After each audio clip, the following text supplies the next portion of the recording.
평화를 빕니다. 안녕하세요. 안젤라입니다. 주님의 말씀과 계명에 따라 산다는 것은 조금 귀찮을 수도 있고 더욱더 유혹을 많이 받을 수도 있지만 이보다 더 심플하고 평화로운 삶의 방법은 없다는 걸 느낍니다.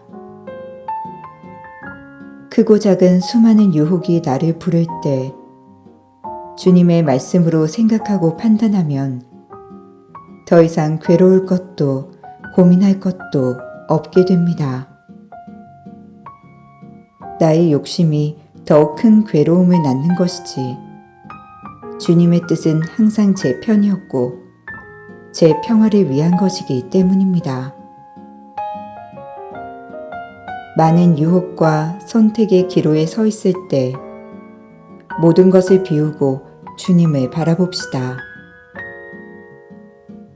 주님은 어느 때고 제 평화를 위해 저를 바라보고 계셨다는 것을 알게 될 것입니다.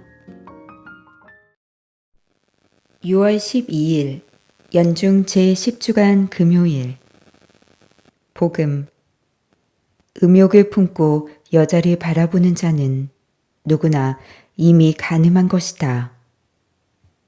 마테오가 전한 거룩한 복음입니다. 5장 27절에서 32절까지의 말씀입니다.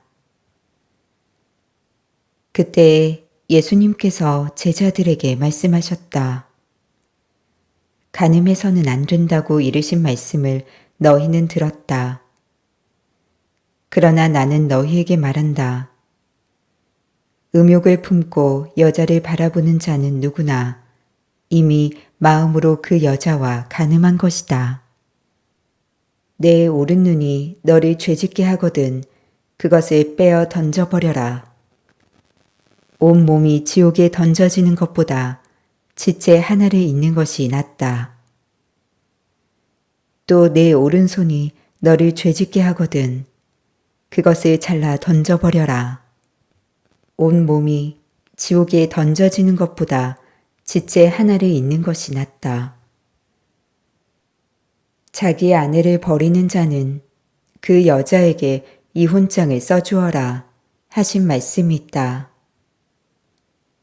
그러나 나는 너희에게 말한다. 불륜을 저지른 경우를 제외하고 아내를 버리는 자는 누구나 그 여자가 간음하게 만드는 것이다. 또 버림받은 여자와 혼인하는 자도 간음하는 것이다. 주님의 말씀입니다. 오늘의 묵상.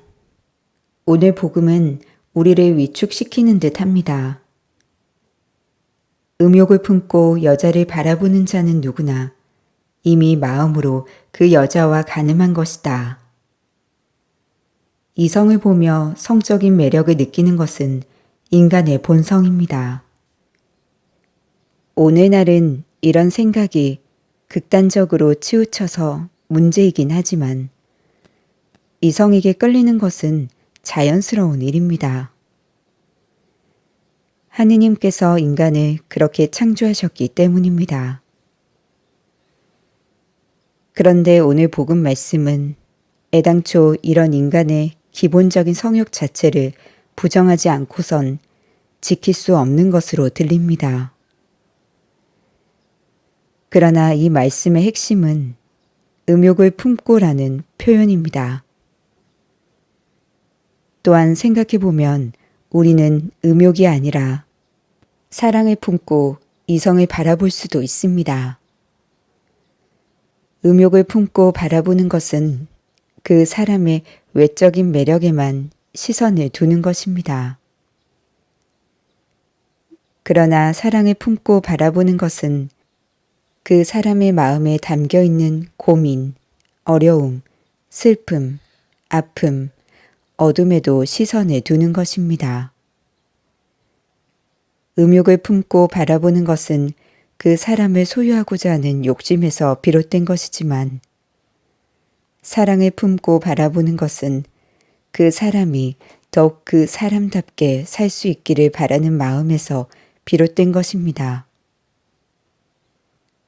음욕을 품고 바라보는 것은 그 사람의 일부만을 받아들이는 태도이지만 사랑을 품고 바라보는 것은 그 사람의 모든 것을 받아들이는 태도입니다. 음욕을 품고 누군가를 바라본다면 그 사람을 온전히 사랑할 수 없습니다. 그러나 사랑을 품고 바라보면 그를 향한 음욕이 그의 삶을 무너지게 할 수 있음을 깨닫게 됩니다. 기도에 관한 가르침 가운데 관상 기도라는 것이 있습니다. 어떠한 생각에도 치우치지 않고 그저 하느님만을 직관적으로 바라보는 것입니다. 우리에게 다가오는 이웃들을 관상합시다.